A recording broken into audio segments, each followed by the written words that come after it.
Welcome back. Happy Friday. I'm Kelby Finati, I'm Erica Arnautovic. and we are your hosts of Things You Ought to Know. We are so excited to have you. Season 2, Episode 3. Yep. Yeah. So, what Yeah. are we talking about today? Well, first, I think we have some things we got to catch up on. Mm-hmm. And then there's some pretty exciting things happening in the airports Yeah. and airplanes and all of the things in the sky. Yeah. So That we we gotta talk think about it. you ought to know about it. Yes, Yeah. So, can we give you an update on I do. Porter? I do. Okay, so I teased everyone last week with his speaking. He's starting to become verbal. And I didn't get to update everybody on his journey with the gut brain doctor we were seeing, Yeah. are still seeing. So we sought out a provider. It's usually what you'll find is they're usually functional med. There is some, right? There's some in the traditional medicine. Yeah. So that Like integrative med. I think integrative is kind of med. what they say. Okay, yeah. So we got Porter into a functional medicine doctor who is also a chiropractor. Okay. Been doing a lot of background research personally with it, seen a lot of great stories come out of it from parents who have had their children go through their regiment. And so Porter, we went a few months ago. We did a poop test. Uh-huh. How fun was that to scoop that out? I had to go back to my CNA days in the hospital where you were scooping poop out for specimen collections. Yep. And I did not miss that. No. So- No. It's like the whole reason I became a provider is I don't deal with vomit, urine, or poop. Yeah, there you go. So we did that, and then we did a hair follicle test. From my understanding, the poop was more based on the gut test, and then the hair follicle was for like a toxin test. Also, you probably will better explain this than I can, but my understanding also with the hair tox test was that you do that over blood work because hair brings you back 90 days? I think it maybe even longer. Longer? Yeah. Okay, yeah. Yeah, like the hair follicle sample. Yeah. That's how they will test like for marijuana and things like that as Okay, well. yeah. Because like they can see it from a longer than like a urine test. Okay, so, Mhm. well, he got drug tested. I'm just kidding. He passed too. My 5-year-old was drug tested. No, he wasn't. He was tox tested. So say that 10 times fast. Yeah. Tox test. But he passed the tox test with flying colors. So No, nothing. nothing came back flagging as far as that goes. Now, I say that to say we have been doing some safe detoxing regimens in the house. Okay. I can elaborate on those if people have questions.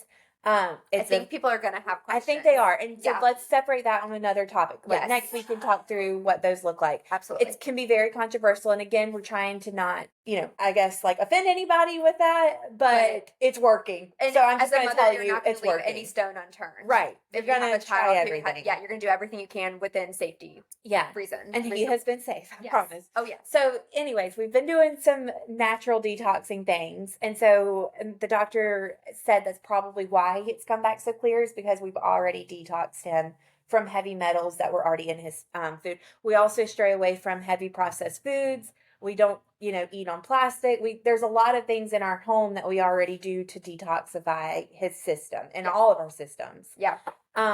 So with that said, now the poop test came back not so clear. Okay. E. coli. Really? E. coli in his system. Okay. I freaked out. I didn't get to ask a lot of questions because you don't have that much time with him. He said I can always email him for anything. But I was like, okay, that one shocked me. And then streptococcus and some other different strains. He had some parasites showing up in there. Okay. And but the one thing that I did not think was going to happen is because he's been gluten free because we see that but he didn't come back. He didn't show that he was gluten intolerant on the test. Okay. Now the doctor explained too that we may not, because we were supposed to give him a little bit of gluten before he pooped, so it would digest and then come out. Okay. And it would create some, trigger marks, I guess, within the testing is what he said. So what did you give him? I gave him regular pretzels. Okay. Just like a handful of regular pretzels. And Okay. he said it could have been just like a cracker and it would have shown up. Okay. So the fact that I did that is very interesting, and it did not show up as an intolerance because he is, you see him physically, emotionally, everything. He is intolerant to gluten. Now, when I questioned him, the doctor on this, he said that it was most likely that he is intolerant to the chemicals and the environmental triggers that come along with some of those foods that he's eating. The glutinous. So if you give him like sourdough, which doesn't have necessarily gluten in it, but he does fine with it. If you give him regular bread, he said he would be curious to see if he did fine with that. It's more so like a heavy like the glyphosate. Okay. Is a word he said. I'm not familiar. I've seen it on ingredients, Sure. but I don't necessarily know about it. But they said that he said that could be very much an intolerance. So what we are doing is we're still keeping him gluten-free. Ready? Go! You're going to hear the third business partner on the podcast today. He's really talking now. Yeah. So. Yeah. So what we're doing for him is we've keeping him still gluten-free because that is working for him. And Doc said there's nothing wrong with that. And then throw it. And then we're also, we've got him on, it's probably like 10 supplements. Okay. But it's all like supplements. It's not like chemical medicine. It's supplements. And it is working. If you're seeing him be verbal, I'd say it's working. Working. His poops are gnarly. Sorry, TMI, but they're gnarly. They're not fun to like smell or be a part of. But it's working, and that's the doctor said you're going to see that it's stripping the bad from his gut microbiome and parasites. And the parasites, and then we're replacing it. Now, I haven't gone digging through poop for worms. I have not done that. Right. Now, there are people on the internet that do that. I am not one of them. I don't want anything to do with that. No, I am not. Have you seen those people? They sift the poop, and they see these big old worms. Have you seen them? Okay, sorry, y'all. It's a little much, but it happens. People do that. I believe you. It's like the parasite cleanses, and it's like people who aren't on the spectrum or anything. They just do parasite cleanses. Well, they have those too with like the parasite, and like they have like the metal and parasite for kids with like speech delays, even like the cleanses. Yeah, and it's working for us. Okay, it's working, and I'm loving every minute of it. Hearing my sweet little boy's voice. He. If I can, I'll try to post a video either to our story or if we can make some kind of like reel out of it so everybody can see it. But I've got this perfect video where I was singing his favorite song right now is Ain't No Lovin' Oklahoma, Luke Combs. Oh, okay. The country song. He loves that song right now. And so we play it over and over again. I started singing it. Now, Mama is not allowed to sing, apparently. He does not like my singing voice. He started to melt down a little bit, and he was telling me, no, Mama. And I have that clear as day on video that I'd love to show everybody, but he's saying, no, Mama. And it's like, and then yesterday, did you cry? Oh, I'm crying. Yeah, like every time. Yesterday, he asked for iPad. Now, it doesn't sound like iPad, but we know it's EPAD. Okay. And I'm like, okay, that's what that means. And then he asked for chips. He says, ips. So he's trying he's got to it put like together. Yep. Which is really common in all language delay. Yeah. All language progression, even typical language progression. Like some echolalia is common. Like that's typical. Yeah, that's what I'm seeing is like, I'm like, okay, because it used to be before I couldn't really like go down the TikTok holes or the Instagram reel holes of parents where their kids have become verbal because it seemed like such a far-fetched idea for us. And so like it just seemed a little overwhelming and I couldn't necessarily put myself in that state of mind. Right. But now that I'm kind of in that position, I've been able to look at other parents and see what their progression has been. And that I'm seeing the same thing, like what you're saying. It seems very natural the way that he's learning. And it's like they say one or two words and all of a sudden they're saying 20 words. And then they're saying 50 words. Yeah. Yeah. So we're working with ABA. We don't have speech just yet. Another whole debacle that we're going through trying to get insurance coverage for that. But But ABA is working with us to start a vocal program Okay. that they're implementing. And so part of my concern was I don't want to place too many demands on him where he gets overwhelmed And he doesn't. and then he shuts down. Yeah, they lose their words. Right. So I guess like my suggestion and what's working for me right now with him is I'm in constant communication with his BCBA and his RBT. And it's like, and if he comes home just exhausted, I'm not pushing the verbal. We're going directly to AAC, his talker. And sometimes it's both. Sometimes we're doing the talker and also I'm like, oh, you wanted chips. What color chips do you want? And he doesn't know the color just yet. So he goes to his talker and he'll choose orange or yellow chip. And so it's kind of like we're using all forms of language right now. And it's really cool to see that the vocal it's starting. That's amazing. Yeah. That makes me like, I'm so happy that like I could cry. Well, you're allowed to. So. I could cry. That's like amazing. That's like, your dream come true when you go through this. It is. It is. And if you're like, I feel like you're in those shoes right now. I was there just literally 2 months ago. And honestly, I don't know if I can like give you any advice because all I know is like, it just happened. It just happened. Yeah. And you hear that so often and you're like, oh, whatever. Like, like you get a little cynical towards it. No, I think it does. Like, I really think it does. But it just happens. It does. It's just like one day, like, you see it all the time. And like, they're some of my favorite reels to watch. But like you said, like, you can go down this rabbit hole if you're not there yet. And it's like all of a sudden, like, your nonverbal child's like, it's like, I love you. And you start like kind of walking away and they're like, love you. Mm-hmm. And you're like, what? Where did that come from? So I'm so happy. Yeah. Like I could cry. I just was tearing up. I see your eyes watering up. Makes my eyes water up too. Cause I appreciate you like being excited for me and for Porter specifically because like, I just know how heartbreaking it could be when you're not in those shoes yet. And even now, like I want to hold it so close to me. Like I find myself like not telling a lot of people because we've already gone through this before where he had words and then he regressed.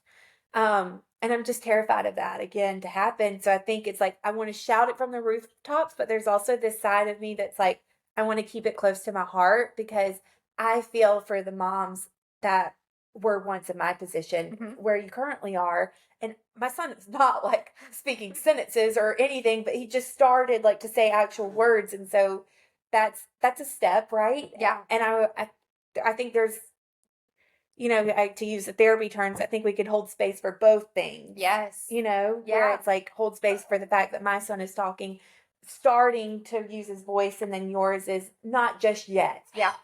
And there's a lot of power in that yet word. Oh, yeah. And I've seen that a lot across the different people that I follow on social media, like the power of yet. And I really love that they've done that. And that I actually just ordered the power of yet sign to go up in Lucas room. You did? I did, like actually like 2 days ago. Oh, send me the link. On Amazon. It's so cute. I feel like that's just like wall manifestation for Luca. It's not yet, buddy. Every day it's like you're gonna do it, man. Yeah. And it's that and the autism symbol. That's so cool. Yeah. So I love it. I need to go up there and see it. Oh, it's not here yet. The sign is not here yet. It should be here like maybe later today or tomorrow. Okay. But yeah, it's so cool. I'll text you a picture when I get it. But I think about it like too, like when you're telling me about Porter, I think you can look at it from two different perspectives. Like it all depends on the mood of your day, like or the mood of the day. Or the mood of your day. Yeah. The mood of your day. Yeah, whatever. I mean, it's kind of gloomy outside. But like I choose to look at that as like first and foremost, I'm thrilled for Porter and for your family because yes, we know the like heart-wrenching moments where you're like, did you say something? And then it just goes away, but then at the same time, like I look at it most of the time because I deal with it too in my office. I look at it most of the time as like, it gives me hope. When I see these kids, when I've seen some of these kids since they were like, some of them newborns and now they're 5, 6, or some of them, they were 2, 3 when I started seeing them, they're 7, 8. And like, you saw them when they were very young. And granted, at that time, I wholeheartedly admit I was not nearly as understanding of autism as I am today. But like, it was like, you walk out of the room and you're like, goodness, like that's that it doesn't look like it's going to be a good prognosis Mm-hmm. long term. And now I look at it and I see these like 6, 7, 8-year-olds who are like, I'm not saying they're speaking complex sentences, but they're speaking phrase speech and they're conversational. I mean, That's where awesome. it's like you can have a little give and take. I mean, they're going to shut down. They may give you some awkward, like, where you're like, what? You know, but like at the same time, it's like, hey, I really did not think 4 or 5 years ago I would ever really be in a Mhm. doctor's office, and I'm not your mom, really able to have like, how was school today? It was good. That's so freaking Like, cool. What? Like, I'm thinking like 5 of them off the top of my head. So yeah, it's really cool to see. So I take a lot of hope in that. Like, Yeah. because they told me when Luca was diagnosed, if he doesn't speak by age 3, it's unlikely he'll ever speak. Which is, we were told the same thing, but I also feel like our kids are so badass. Like, Yeah, they are. Like, they don't hold themselves to the world standard. I'll speak They're on when I their own want to. timeline. Okay. It's like, not only that, but I have a fee naughty boy. Like, he is so bullheaded. He gets it so honest from his dad. And so it's like he was on his own time. It was on Porter's time. And I think Lucas the same way. Oh, you know? yeah, Like, he gets it it'll very be on honestly. Lucas' terms. Yes. So, I mean, I take a lot of hope, and we are seeing gains. Luca has mastered, I just spoke to his BCBA yesterday when I picked him up, and he has mastered 16 of his 25 receptive language skills. And if I don't know how much I've shared about this, but receptive language is what kids understand versus expressive is what they say. And receptively, Luca has always scored much lower than his expressive. He's had a lot of vocalization for years now. I mean, since he was probably 18 months old, I mean, he's had every consonant. There's just never been any purposeful words. But so expressively, he would always score higher than he did receptively. And now we've mastered 16 of his 25 targets because they found out, listen to this, what this little boy did. They have found out that if they ask Luca to do, like, normally they'll ask him to, like, receptively identify, like, they may have an array of some cards out and they'll say, like, hey, pick the bus, like, when they're doing table with him. And so he would do it 2 times in a row for them. And then they typically want 3 before they'll put it in what's called retention, where they don't show him the card for 1 week and then they pull it back out. Okay. He would do it twice. On the 3rd time, he would almost like purposefully get it wrong. So they could never put it into retention. So now they've stopped that and they do it twice and they put it in retention, and he's gotten 16 of his 25 right in retention. See, on Lucas' terms. It's on Lucas' terms. He's like, I'm gonna I did that twice for you. 3rd time is not happening. I'm going to pick a different one because obviously it's not right. That's so funny. It's like little things like that. So I love his BCBA for just like thinking outside the box. Exactly. Luca is not an inside the box kid. None of them are. No. But like, she really had to think outside the box on this one. Yeah, no, but we love his BCBA. And so, yeah, we're seeing gains, and Luca is using 3-word phrases on his device, and he is much more like actually really looking. Like, we're just continuing to see that. So, yeah, I feel like we're making strides. Go, Luca. Yeah. So, we both had exciting weeks. Yeah, very exciting weeks. Love it. Well, let's dive into our Things You Ought to Know segment. I can kick us off. We've got 2 different stories for you today, but both have like a airline theme to them. So yes, I had to get clarification from Erica on how to say this word, and now I forgot. Emirates. Okay, you can tell I'm not bougie enough to ride. So I mean, I've never ridden fly on an Emirates. I think I've just heard it before. But I came across this story from an Instagram handle of Life OT Spectrum.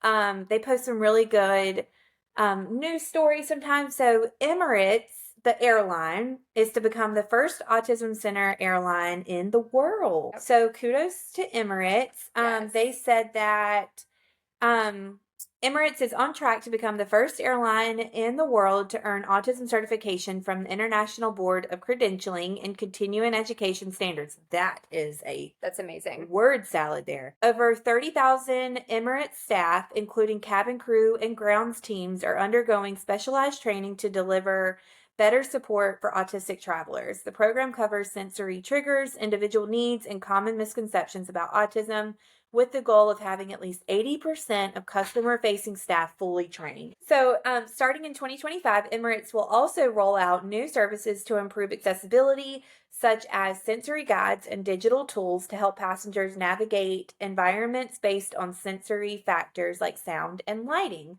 They'll also introduce neurodiverse friendly items such as fidget toys to make flights more comfortable.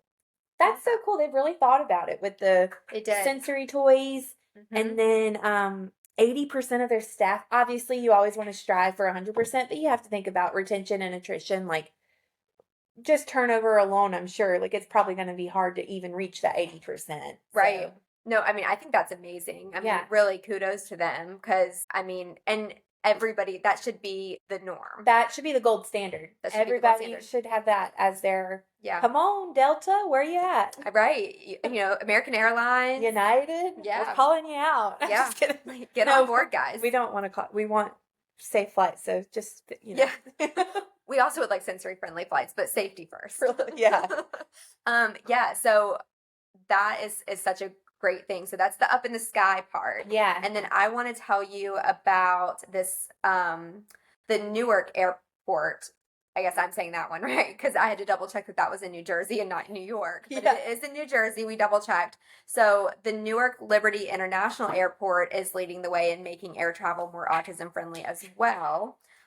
So basically what they're saying in this post, I'll kind of just summarize it because it's kind of a long post, but it's that, you know, airports are super overstimulating. I mean, gosh, I'm overstimulated in an airport. I'm sure you are, from TSA to secure, you know, it's just a nightmare. It's a lot. Yeah, it's the fluorescent lighting. It's very loud. It's busy. You know, you're can be either really cooped up, you know, it's just, you're hot, then you're cold, you know, it's all over the place. So there's a lot of sensory, you know, things. So they are making it more sensory friendly. So they have a neurodivergent room. They actually have two neurodivergent rooms or sensory friendly rooms.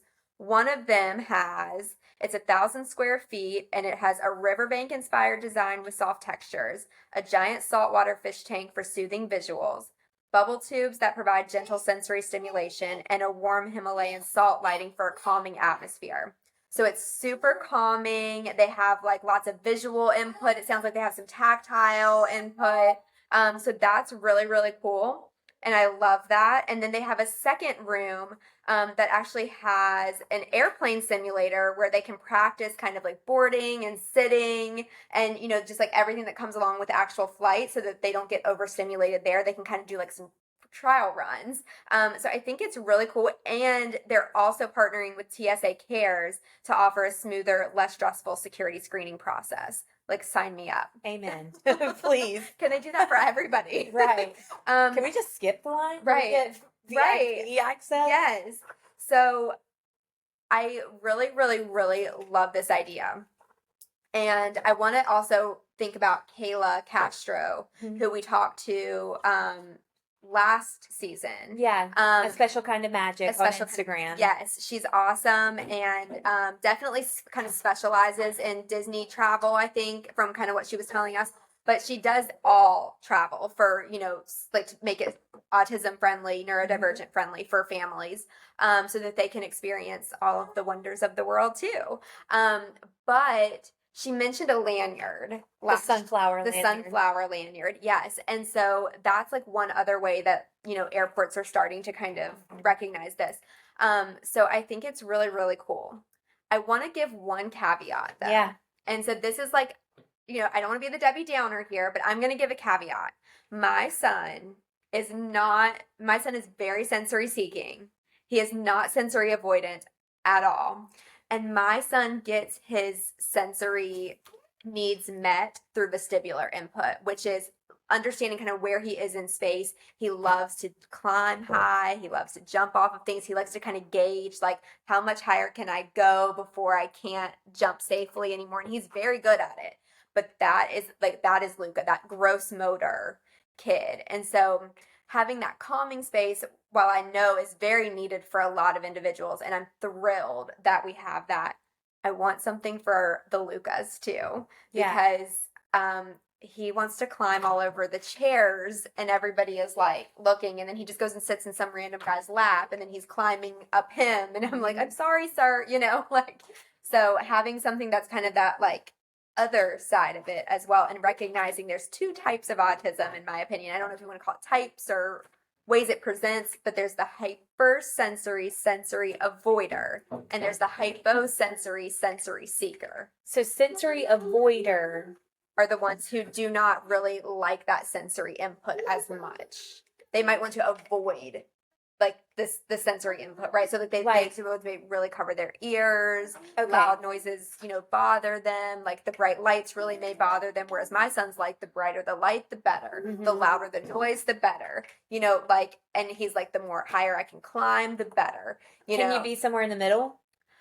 It's a spectrum, right? So I guess you can. Okay, yeah. Yeah, I guess you can be like I guess the closer you are to the middle is probably like, or you could have touches of both. I think he has touches of both because Porter, he's a Luca. He loves to climb. He'll go sit on a random guy's lap to be able to, lean backwards and get that vestibular intake. But he also avoids. He needs the headphones when it gets too much, or in loud environments, things like that. So he falls, I guess, somewhere on that spectrum, but not necessarily in the hypo or hyper. And Porter likes like the kinetic sand and the slime. And maybe this is where Luca is more hypersensory, I suppose. Like he's more of a sensory avoider. He does not like none of the kinetic sand, none of the slime, like sand in general. Like when we go to the beach, he's like a little like princess almost. Like he picks up the sand and he's like, who would play with this? Like he hates it. Okay. Now water, he's all about.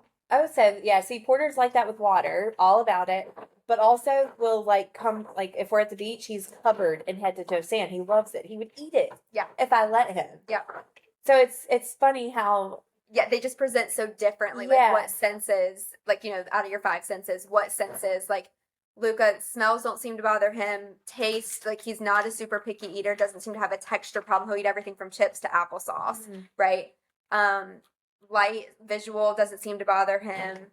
Tactile, for the most part, he likes the deep squeezes. That sensory input, he likes a compression shirt, but he does not like those different textures on his hand. He doesn't like it to stick. He'll walk around and but that's his one thing, and noises don't bother him. So that covers all five of his senses. I'm learning about Luca today. I didn't realize that. Yeah, I thought him and Porter were much more similar in that way, but they have their differences. They really have their differences, because I've always envied that thought process of, give him some slime or some kinetic sand or something, and that's just not going to do it for him. Oh no, he's like, I want away from that. Yeah. No, thank you. No, thank you at all. I'll go climb right there. So yeah, that's so great feedback then for Newark Airport is give us some indoor playgrounds. I used to travel a lot for work, and I was at a playground.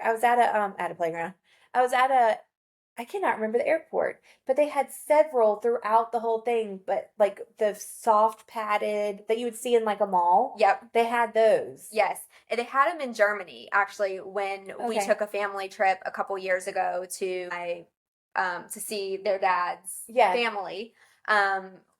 We saw, there was a really nice indoor playground, actually, really cool, that both the kids loved while we were waiting, in between flights. So. It's doable. Yeah, we need that too. Then airports, please. Yeah, just not asking that much. Indoor playground. Yeah, right. VIP access to TSA.